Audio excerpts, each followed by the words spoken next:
नमस्कार दोस्तों, स्वागत है आपका हमारे YouTube चैनल पे। और आज हम बात करने वाले हैं एक बहुत ही इंपॉर्टेंट से टॉपिक के बारे में। बच्चे क्या है, अक्सर 10वीं के बाद कंफ्यूज हो जाते हैं। 10वीं के बाद क्या है, आपको पता है कि 10th के बाद जो है सब्जेक्ट डिसाइड करने होते हैं कि हमें कौन से ग्रुप में जाना है। तो उस टाइम बच्चे क्या है, कन्फ्यूज़ हो जाते हैं। माँ बाप क्या करते हैं, कई बार बच्चों के ऊपर ज़बरदस्ती सब्जेक्ट थोप देते हैं। कई बार बच्चे क्या करते हैं, अपने इंटरेस्ट को समझते नहीं और ज़बरदस्ती कुछ भी सब्जेक्ट ले लेते हैं। अगर हम अपने इंडिया की बात करें तो जैसे 10th में किसी बच्चे के मान लीजिए मैथ में 10th में मान लीजिए किसी बच्चे के 80% आए हैं, मैथ में 80 नंबर आए हैं मान लीजिए 100 में से, या फिर साइंस में 80 नंबर आए हैं 100 में से, या फिर मान लीजिए आप ओवरऑल 80% आए हैं, या फिर 80 से 97 95 के बीच में परसेंटेज आए हैं। तो माँ बाप की एक अवधारणा होती है कि इसको मेडिकल या नॉन मेडिकल दिला दो, बच्चा इंटेलिजेंट है, आगे कुछ अच्छा कर जाएगा। मेडिकल या नॉन मेडिकल मतलब या तो ये इंजीनियरिंग की फील्ड में चला जाएगा, IIT JEE, या फिर डॉक्टर वाली फील्ड में चला जाएगा। तो ये सोच के सब्जेक्ट कभी डिसाइड नहीं करना चाहिए। सब्जेक्ट डिसाइड करने से पहले देखिए, पुराने टाइम में एक ऐसा होता था कि माँ बाप सब्जेक्ट को थोप देते थे बच्चे के ऊपर, लेकिन अभी क्या है, सिनेरियो चेंज हो गया है, ज़माना भी थोड़ा चेंज हो गया है, बच्चे भी आजकल के मॉडर्न हो गए हैं। तो बच्चों को क्या करना है, ये सिस्टम सोच समझ के सब्जेक्ट अगर लेंगे आप कि आपको भविष्य में क्या करना है। मान लीजिए आपको भविष्य में डॉक्टर बनना है, फॉर एग्जाम्पल आपको फ्यूचर में डॉक्टर बनना है। तो डॉक्टर बनने के लिए आपको उसमें जो भी पढ़ाई होगी, आपकी डॉक्टरी की पढ़ाई होगी, या फिर आप मेडिकल की प्रिपरेशन करेंगे। प्रिपरेशन के टाइम को आपको पूरा क्या पढ़ना पड़ेगा, बॉटनी पढ़ना पड़ेगा, जूलॉजी पढ़ना पड़ेगा, फिजिक्स केमिस्ट्री पढ़ना पड़ेगा। तो बॉटनी, जूलॉजी, फिजिक्स केमिस्ट्री आपको पढ़ना पड़ेगा। तो उसके लिए आपको बेटर है कि आप बायो लीजिए, फिजिक्स केमिस्ट्री बायोलॉजी लीजिए, इसमें आपका सिस्टम कवर हो जाएगा। तो देखिए, बेसिकली जो है सब्जेक्ट लेने से पहले आदमी को डिसाइड कर लेना चाहिए कि मुझे करना क्या है। सबसे पहला सिस्टम तो होता है इंटरेस्ट, कि मुझे कौन से फील्ड में इंटरेस्ट है। अब पता चले बच्चे को मैथ में इंटरेस्ट ही नहीं है, आपने उसको मैथमेटिक्स दिलवा दिया। बच्चे को इंटरेस्ट है आर्ट्स में, याद करने में अच्छा है बच्चा, उसकी समझने की शक्ति अच्छी है, आपने करवा दिया उसका एडमिशन मैथ्स में, टेंशन में आ जाएगा। दूसरी बात, आपको किस फील्ड में जाना है, जैसे गवर्नमेंट जॉब्स। मैक्सिमम बच्चे इसी के लिए तैयारी करते हैं। मैक्सिमम क्या, हर किसी की इच्छा होती है कि मुझे गवर्नमेंट जॉब मिले। गवर्नमेंट जॉब नहीं मिलती तो फिर प्राइवेट सेक्टर में जाते हैं, लेकिन जो बच्चे पढ़ाई कर रहे होते हैं उनकी पहली इच्छा यही होती है कि मुझे गवर्नमेंट जॉब में जाना है, मुझे कोई अच्छी जॉब मिले, मुझे सरकारी जॉब मिले। थर्ड नंबर पे तीसरा ऑप्शन आता है, ये होता है प्राइवेट जॉब्स का। इसमें क्या होता है, प्राइवेट जॉब्स में वो बच्चे जाते हैं जिन्हें मान लीजिए किसी IT सेक्टर में जाना होता है कि मुझे फ़लानी कंपनी में जाना है, या फिर मुझे फ़ॉरेन में जाना है, अच्छा पैकेज में मुझे फ़ॉरेन में काम करने के लिए जाना है, बहुत अच्छी कंपनी, मल्टीनेशनल कंपनी ज्वाइन करनी है। तो उनका फोकस इसी फील्ड पे होता है। तो आपको सब्जेक्ट चूज़ करने से समय ये बात ध्यान रखनी चाहिए, सबसे पहला आपका इंटरेस्ट किस में है। दूसरी बात, आपको किस फील्ड में जाना है, कौन सी जॉब में आपको जाना पसंद है। आपको डिफेंस वाली जॉब में जाना पसंद है, मेडिकल फील्ड में जाना पसंद है, या फिर आपको टीचिंग फील्ड में जाना पसंद है, या फिर हो सकता है और बहुत सारी फील्ड हैं, इंजीनियरिंग फील्ड हैं, बहुत सारी फील्ड हैं दुनिया में। आपको एडमिनिस्ट्रेशन वाली फील्ड में जाना है तो आप उसके हिसाब से चूज़ कर सकते हैं। प्राइवेट जॉब की बात करें तो आपको IT सेक्टर में जाना है, आपको मल्टीनेशनल कंपनी ज्वाइन करनी है। उसके बाद लास्ट में ऑप्शन हो गया ये बिज़नेस का।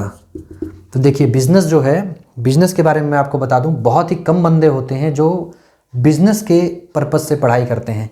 बिज़नेस के पर्पज़ से पढ़ाई करने वाले बहुत ही कम बंदे होते हैं, क्योंकि बिज़नेस करने के लिए फैमिली बैकग्राउंड भी, या तो बिज़नेस ओरिएंटेड फैमिली बैकग्राउंड होना चाहिए। अगर बिज़नेस ओरिएंटेड फैमिली बैकग्राउंड नहीं है तो उसके बाद भी क्या है, आपके पास कम से कम इकोनॉमिक कंडीशन आपके फैमिली की अच्छी होनी चाहिए, तब आप किसी बिज़नेस को अच्छे से ग्रो कर सकते हैं। मैं ये भी नहीं कह रहा हूँ कि कोई बहुत बड़ी अमाउंट की आवश्यकता होती है, लेकिन ऐसे बिज़नेस सोचने वाले बंदे जो हैं 10th लेवल पे बहुत कम होते हैं, क्योंकि 10th तक बच्चे को पता ही नहीं होता उसे करना क्या है अच्छे से।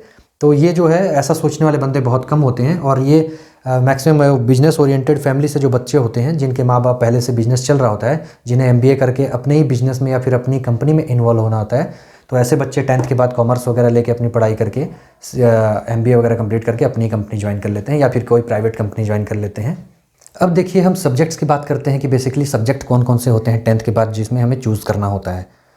तो पहले हम 10th की बात कर लेते हैं। 10th में तो हर बच्चा यही पढ़ता है, Hindi, English, mathematics, science, social science, और एक संस्कृत होता है जो आपका ऑप्शनल सब्जेक्ट के रूप में होता है। तो इसमें 10th में आपके मान लीजिए कितने भी परसेंटेज आए हैं, उसके बाद आपको डिसाइड करना चाहिए कि आपको कौन से फील्ड में जाना है। मान लीजिए आप इंटरेस्टेड हैं, आपको मेडिकल लाइन पे जाना है, तो आपको मेडिकल लाइन के हिसाब से सब्जेक्ट चूज़ करना चाहिए। बायो, फिजिक्स, केमिस्ट्री, बायोलॉजी की पढ़ाई होती है इसमें, PCB की। तो इसमें आप जो 11th-12th में पढ़ेंगे आप फिजिक्स, केमिस्ट्री, बायोलॉजी, तो वही आपको आगे की स्टडी में काम आएगा, मेडिकल के एंट्रेंस एग्ज़ाम में काम आएगा। उसके बाद आपको अगर इंजीनियरिंग फील्ड में जाना है, IIT JEE की तैयारी करनी है आपको, तो आपको फिर मैथ्स वाली फील्ड में जाना चाहिए। फिजिक्स, केमिस्ट्री, मैथ्स इसमें सब्जेक्ट होते हैं मेजर। तो आपको क्या है 11th-12th में भी वही चीज़ पढ़ने को मिलेगी, तो आपको कंपटीशन एग्ज़ाम की तैयारी करते समय ज़्यादा बर्डन नहीं पड़ेगा। उसके बाद किसी बंदे को मान लीजिए गवर्नमेंट जॉब की तैयारी करनी है, IAS वगैरह की तैयारी करनी है, स्टेट की जो PSC होती हैं, स्टेट की जो पब्लिक सर्विस कमीशन की जो पोस्ट होती हैं PSC की, उसकी तैयारी करनी है, और फिर किसी गवर्नमेंट एग्ज़ाम की तैयारी करनी है। आपको पता है कि गवर्नमेंट जॉब के लिए जो एग्ज़ाम क्लियर करने होते हैं उसमें हिस्ट्री का भी कुछ पार्ट होता है, इकोनॉमिक्स का भी कुछ पार्ट होता है, पॉलिटी का भी कुछ पार्ट होता है, और आपका जियोग्राफी का भी कुछ पार्ट होता है। तो आपको अगर किसी एग्ज़ाम की तैयारी करनी है, कंपटीशन एग्ज़ाम की, तो बेटर रहेगा कि आप ये आर्ट्स लीजिए, क्योंकि इसमें बहुत सारा पोर्शन कवर हो जाएगा। और इसमें मैथ्स जो आएगा वो मैथ्स आपको 10th लेवल का मिलेगा। कंपटीशन एग्ज़ाम में मैक्सिमम जो मैथ्स रहता है वो 10th लेवल का ही होता है। इंग्लिश भी कोई बहुत ज़्यादा इतनी ज़्यादा हार्ड नहीं होती। तो आपको क्या है इसमें हिस्ट्री, इकोनॉमिक्स, आपका पॉलिटी और जियोग्राफी। अगर आपको एडमिनिस्ट्रेशन वाले जॉब में जाना है, सिविल सेवाओं में जाना है, तो आप आर्ट लीजिए, क्योंकि आपको 11th-12th में भी वही सब चीज़ पढ़ने को मिलेगा, हिस्ट्री, जियोग्राफी। अगर आपने आर्ट नहीं लिया, कोई दूसरा सब्जेक्ट लेते हैं, मान लीजिए आपने बायो लिया, आप नीट की तैयारी कर रहे हैं, उसके साथ साथ आप सोचेंगे कि मुझे नीट की तैयारी के साथ साथ मुझे IAS की तैयारी करनी है। ठीक है, कर सकता है बंदा, क्योंकि दुनिया में बहुत तरह के लोग हैं, एक्स्ट्रा ऑर्डिनरी लोग भी हैं। लेकिन आपने 11th-12th में पढ़ाई की किसी चीज़ की, आपने फिजिक्स, केमिस्ट्री, बायोलॉजी की पढ़ाई की 11th-12th में, उसके बाद आपने नीट क्लियर कर लिया, आप MBBS भी कंप्लीट कर लिया आपने, लेकिन आप हिस्ट्री, इकोनॉमिक्स और ये जो पॉलिटी और जियोग्राफी वाला चीज़ है, इससे आप एकदम दूर हो गए। फिर आपने IAS की तैयारी शुरू की, तो आपके लिए ये सब सिस्टम हो सकता है कठिन कुछ भी नहीं है, लेकिन ये सब आपके लिए फिर नया हो जाएगा, एकदम नया। आपको ऐसा लगेगा कि इससे मेरा कुछ वास्ता है कि नहीं है। फिर आपको बहुत मेहनत करनी पड़ेगी। आपको 6 से लेके पूरा सिस्टम फिर से जो है 12th तक का, वो आपको बिल्कुल दोहराना पड़ेगा। आर्ट्स का मतलब हिस्ट्री का, इकोनॉमिक्स का, जियोग्राफी का, पॉलिटिकल साइंस का। तो बेटर यही रहेगा कि आपको अगर किसी एडमिनिस्ट्रेटिव सर्विस में जाना है या फिर आपको किसी कंपटीशन एग्जाम की तैयारी करनी जॉब के लिए, तो आप आर्ट्स को प्रीफर करें। अब कॉमर्स की बात कर लेते हैं। इसमें जो सब्जेक्ट हो गया आपका अकाउंट हो गया, उसके बाद बिजनेस स्टडीज़ हो गया, और एक हो गया इकोनॉमिक्स। तो आपको एक सब्जेक्ट पढ़ने होते हैं इसमें। अब मान लीजिए किसी बंदे को MBA करना है, खुद की कंपनी है, फैमिली का बिजनेस है, उसको बिजनेस ज्वाइन करना है, तो उसको इस सब चीज़ की ज़रूरत पड़ेगी ना, अकाउंट की, बिजनेस स्टडीज़ की और इकोनॉमिक्स की। तो उसको ये सब्जेक्ट चूज़ करना चाहिए। तो बेसिकली कहने का मतलब ये है कि आपकी जो नीड है आपको वही सब्जेक्ट चूज़ करना चाहिए। उसके बाद ये बीच में बच गया आपका ये सब्जेक्ट है एग्रीकल्चर। बहुत सारे स्टेट में नहीं है ये, लेकिन MP में, छत्तीसगढ़ में और भी कई सारे स्टेट होंगे जिसमें एग्रीकल्चर एक जो है अलग से सब्जेक्ट के रूप में है। एग्रीकल्चर में हम बेसिकली बात करें तो इसमें अपन पढ़ते हैं सबसे पहले क्रॉप प्रोडक्शन के बारे में पढ़ते हैं, फिर एनिमल हस्बेंड्री के बारे में पढ़ते हैं, और उसके बाद इसमें एलिमेंट ऑफ साइंस के बारे में पढ़ते हैं। तो एग्रीकल्चर बहुत सारे स्टेट में जो है वो मेजर सब्जेक्ट के रूप में उपलब्ध है, मतलब आप 10th के बाद से सेलेक्ट कर सकते हैं अपना। अब देखिए हम बात कर रहे थे एग्रीकल्चर की, तो एग्रीकल्चर वाले बच्चों को घाटा कहाँ पे है मैं आपको बता देता हूँ। मान लीजिए किसी बच्चे ने एग्रीकल्चर लिया 12th के बाद, उसके बाद वो कौन सा एग्ज़ाम दे सकता है, वो ICAR के एग्ज़ाम दे सकता है, एग्रीकल्चर का जो BSc एग्रीकल्चर के लिए एडमिशन के लिए होता है, या फिर स्टेट का जो एग्ज़ाम होता है वो दे सकता है एग्रीकल्चर का। लेकिन मान लीजिए उसका सिलेक्शन नहीं होता है इन दोनों में किसी भी चीज़ में, तो उसके पास यही ऑप्शन है सिर्फ, वो इसी चीज़ की तैयारी कर सकता है। एग्रीकल्चर लिया हुआ बच्चा, उसके पास बहुत बड़ा ब्रॉड फील्ड नहीं है। तो और मान लीजिए एक तरफ एक बंदा है जिसने आपका बायो या PCB लिया है, बायो ग्रुप से है, तो बायो ग्रुप वाला बच्चा क्या कर सकता है, नीट की तैयारी कर सकता है। और भी मान लीजिए आपका होम्योपैथिक वगैरह के जो कॉलेज होते हैं, जो एग्ज़ाम होते हैं बहुत सारी यूनिवर्सिटी के, वो दे सकता है। आयुर्वेद की तरफ जा सकता है। और डिफेंस फील्ड में बहुत सारी पोस्ट ऐसी होती हैं जिसमें जो 12th जो है वो बायो से मांगता है। उसके बाद इसके पास एग्रीकल्चर फील्ड भी खुला हुआ है कि एग्रीकल्चर फील्ड में भी ये जा सकता है। उसके बाद एनिमल हस्बेंड्री वाली फील्ड में भी जा सकता है, मतलब आपका पशु चिकित्सक या एनिमल डॉक्टर, उस फील्ड में भी जा सकता है। फिशरीज़ की फील्ड में भी बच्चा जा सकता है, फिशरीज़ वाली फील्ड में जो BSc फिशरीज़ होता है उसमें जा सकता है। मतलब बायो लिया है तो इतने सारे फील्ड जो हैं ओपन हो जाती हैं आपके लिए। एग्रीकल्चर लिया है तो आप थोड़ा सा सीमित हो जाते हैं, लेकिन स्कोप की बात करें तो एग्रीकल्चर में बहुत ज़्यादा स्कोप है। मैं ये नहीं कहता कि एग्रीकल्चर ख़राब सब्जेक्ट है, बहुत अच्छी अच्छी पोस्ट में आप जा सकते हैं। BSc एग्रीकल्चर कंप्लीट करने के बाद आप डायरेक्ट IFS वगैरह में जा सकते हैं, इंडियन फॉरेस्ट सर्विस में, जो बहुत अच्छे लेवल की पोस्ट होती है। और स्टेट में भी BSc एग्रीकल्चर के लिए बहुत सारी पोस्ट निकलती रहती हैं फॉरेस्ट डिपार्टमेंट में, उसमें आप जा सकते हैं। तो आज के इस वीडियो में मेरे समझाने का मतलब ये है कि पुराने टाइम पे जो सब्जेक्ट लेते थे वो एक बर्डन जैसा होता था, एक बोझ जैसा होता था कि चलो भाई इसने बोल दिया, पड़ोसियों ने बोल दिया कि हमारे बच्चे के तो 95% आए हैं और तुम बायो ले लो या फिर मैथ्स ले लो, क्योंकि गधे बच्चे आर्ट्स में जाते हैं, गधे बच्चे एग्रीकल्चर में जाते हैं, गधे बच्चे फलाने सब्जेक्ट में जाते हैं, इंटेलिजेंट बच्चों के लिए तो बस मैथ्स और साइंस ही बना हुआ है। तो ये सब भ्रांतियाँ हैं, उसको दूर करें और अपना ध्यान लगा के सोचें। माँ बाप अगर मेरे इस वीडियो को देख रहे हैं तो प्लीज़ अपनी राय देंगे कमेंट करके, मैं जानना चाहता हूँ आप लोगों से भी। और अपने बच्चे को एक लाइन डिसाइड करने दें कि वो किस फील्ड में जाना चाहता है। अगर उसे मेडिकल फील्ड में जाना है तो उसे 12th में बायो दिलवाइए, इंजीनियरिंग वाली फील्ड में इंटरेस्ट है तो उसे आप फिर मैथ्स दिलवाइए, या फिर अगर बिजनेस ओरिएंटेड फैमिली है, आपके चाहते हैं कि हमारी कंपनी ज्वाइन कर ले तो फिर कॉमर्स लेके पढ़ाई करें। अच्छा है वो बिजनेस के स्टैंडर्ड वगैरह, अकाउंट के सारे नियम वगैरह सब सीख लेगा पहले से। अगर आप चाहते हैं कि आप एक अच्छा अधिकारी बनाएं अपने बच्चे को, IAS वगैरह की तैयारी कराएं, सबसे बड़ी जॉब हमारे भारत में IAS की जॉब होती है जिसमें कलेक्टर बनते हैं, और IPS उसी के पैरेलल में है, वो पुलिस सेवाओं को लेकर होती है।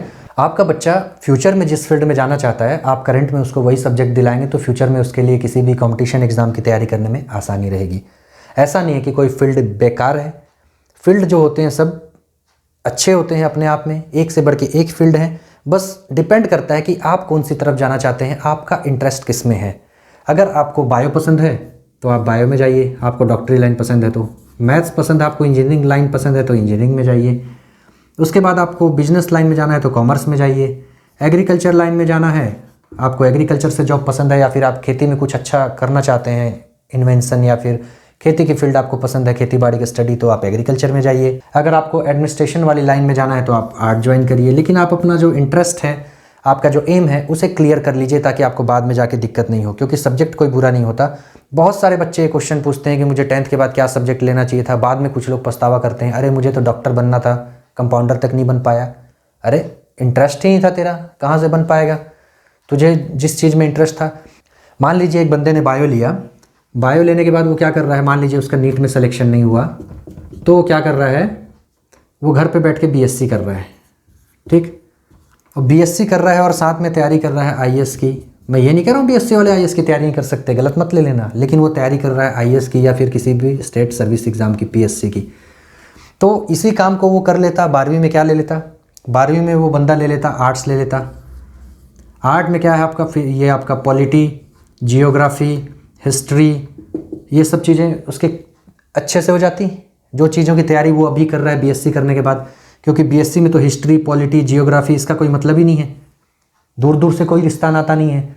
तो पहले से ही वो अगर आर्ट ले लेता, घर पे बैठ के आराम से BA करता, डिस्टेंस से करता, चाहे किसी से भी करता। उसके बाद उसने BSc की, BSc के साथ साथ वो तैयारी कर रहा है तो BSc में उसे अलग चीज़ पढ़नी होगी, इधर उसे अलग चीज़ पढ़नी है। तो कहने का मतलब ये है कि जो सब्जेक्ट आपको ठीक लगता है, अपने एम के हिसाब से, आपकी सिचुएशन के हिसाब से, आपका जो फ्यूचर का जो सिस्टम है, आपको क्या चाहिए, क्या बनना है, उसके हिसाब से आप सब्जेक्ट का चुनाव करिए।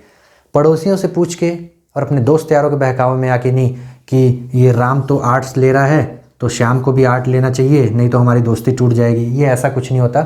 सब्जेक्ट का जो सिलेक्शन है, सब्जेक्ट का चुनाव है, मतलब वो अपने हिसाब से करना चाहिए कि हमें क्या करना है, किसी की देखा सीखी नहीं करनी चाहिए। हो सकता है ये राम जो है ये मैथ्स में अच्छा हो सकता है श्याम का मैथ में 0/अंडा हो, इसे समझ ही नहीं आता हो मैथ्स। तो अपने हिसाब से, अपनी क्षमता के हिसाब से सब्जेक्ट का चयन करना चाहिए। माँ बाप को भी विशेष ध्यान रखना चाहिए कि फ्यूचर का अपना देख लें सिस्टम, उस हिसाब से बच्चे को सब्जेक्ट का चयन करवाएं कि आगे जाके किस फील्ड में जाना है, कौन से सेक्टर में जाना है, उसे गवर्नमेंट जॉब की तरफ जाना है या फिर प्राइवेट जॉब की तरफ जाना है, या फिर उसका जो, या फिर बिजनेस की तरफ जाना है। और उसका बच्चे का इंटरेस्ट भी देखिए। अब इंटरेस्ट सबसे बड़ी चीज़ है, उसके बाद आपका आ जाएगा गवर्नमेंट सेक्टर, फिर प्राइवेट सेक्टर और फिर ये बिजनेस। अब इसमें आपको डिसाइड करना चाहिए कि आपका बच्चा किस फील्ड में जाना चाहता है, उसकी इच्छा जान लेनी चाहिए अच्छे से, उसके बाद डिसाइड करना चाहिए। ये हमने थोड़ी सी बात की कि 10th के बाद सब्जेक्ट का सिलेक्शन कैसे करें। इस बारे में आपको कोई दिक्कत हो, कोई शंका हो तो आप कमेंट बॉक्स में कमेंट करके पूछ सकते हैं। आशा करता हूँ कि वीडियो आपको पसंद आया होगा। वीडियो अंत तक देखने के लिए आप सबका धन्यवाद। वीडियो अच्छा लगे तो प्लीज़ लाइक करिएगा, चैनल को सब्सक्राइब करिएगा। इसी प्रकार की वीडियो पाने के लिए हमारे चैनल पर बने रहिए। धन्यवाद दोस्तों, जय हिंद।